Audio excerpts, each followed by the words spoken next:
Hey guys, this is Dave with Audio In. Today we're going to be doing 3 unboxings, but not just unboxings. I'm also going to be doing some first impressions, and the 3 IEMs we're going to be looking at are the highly anticipated Dunu Falcon Ultra, the Geekwold GK100, and then finally the Ikko OH300. We'll go ahead and start with the OH300.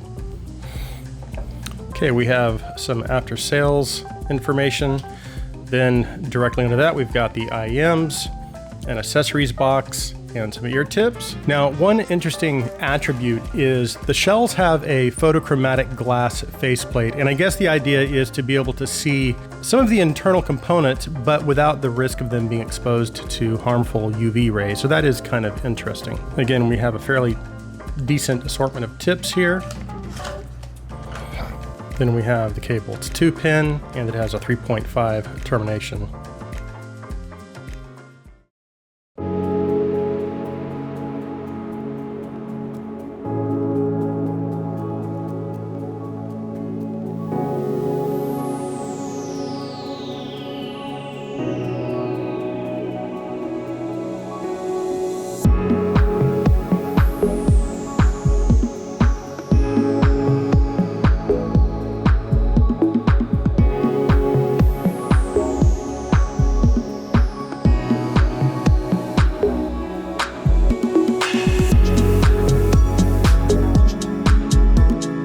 Okay, so all of my testing is actually done with my FIO M15S here, and you can see some of my test track. I've got some infected mushroom, Go-Go penguin. I also have some other vocal tracks, Macy Gray. So this is a lot of these tracks here, what I use for most of my testing. Now, as far as the general sound that I was, at least what I was able to gather about the OH300, it does have a V-shaped tuning, which we know is pretty common at this price. So it's the typical recessed mids, lots of bass, fairly forward upper mids, and treble. Now, again, this is just listening to a few songs. The bass does have pretty good dynamics, but I am missing mid-bass texture and detail, and even some mid-range detail. Treble detail is pretty good though. I would say it's, as V-shapes go for this price range, I would say this isn't bad. I need to compare this to some of my other V-shape IEMs in this price range, but overall, you know what, my first impressions of this are pretty good. Okay, let's go ahead and move on to the Geekwold GK100. Now, the GK100 is priced at around $200, but I think I saw it on sale on hifigo.com for $180. I'm not sure how long that sale is going on though. Now, of course, we have the outer sleeve.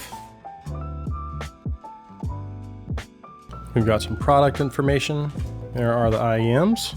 Those are really pretty. Like those a lot. Here's the case.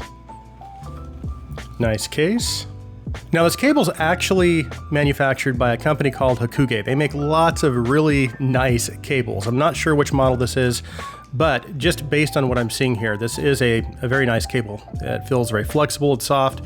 Here are the interchangeable terminations. You have a 2.5 balanced, 3.5, and a 4.4. We have a nice assortment of tips. Here's the IEMs. Those are very pretty.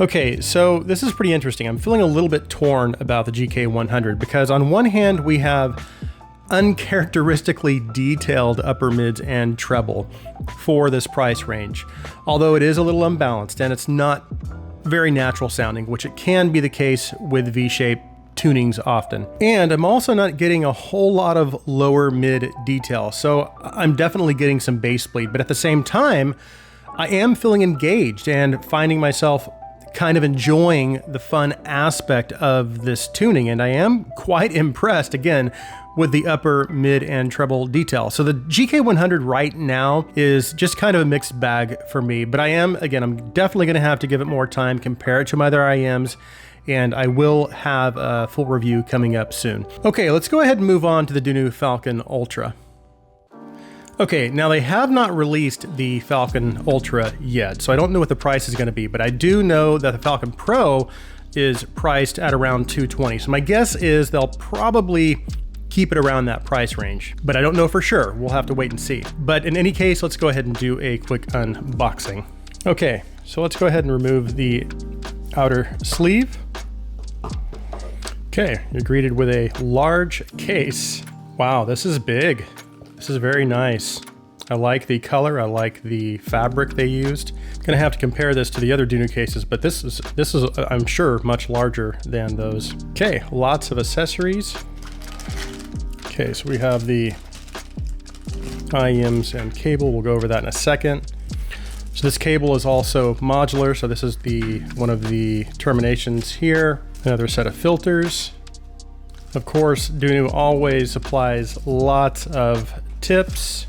A cleaning cloth. I believe these are the SNS tips. And these right here are the candy tips. The SNS tips and these candy tips are really good tips, some of my favorites. These are the typical black and blue tips they include. Cleaning tool and an adapter, and then we have some product information and warranty card. I love how they package these because they are always so careful to make sure that the IEMs are protected, and they just do an excellent job, I think, with packaging to protect the product. So this new color is called Klein Blue, and it's just absolutely gorgeous. Okay, let's go ahead and take a listen.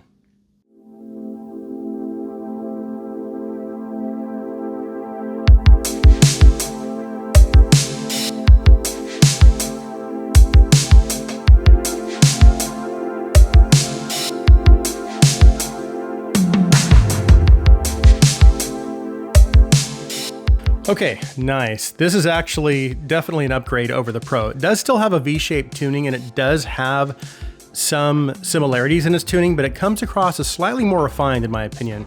As far as the bass tuning, it does still seem to have a little more of a mid-bass focus and less of a sub-bass focus, so it's a little on the warm side. The mid-range sounds natural, with decent levels of upper mid clarity. There's a nice amount of treble detail with very good treble extension. But some of the issues I had with the Falcon Pro don't seem to be present with the Ultra. But again, I do need to spend more time with these, and I also need to compare these not only with other IEMs, but compare the filters as well. So stay tuned for a complete and thorough review of the Falcon Ultra. Okay, so that concludes my first impressions of the GK100, OH300, and the Falcon Ultra. Thank you guys so much for taking the time to watch. If you like my content, please take a second and hit that subscribe button. Also, if you would please like this video, please share this video. I hope you have an awesome day.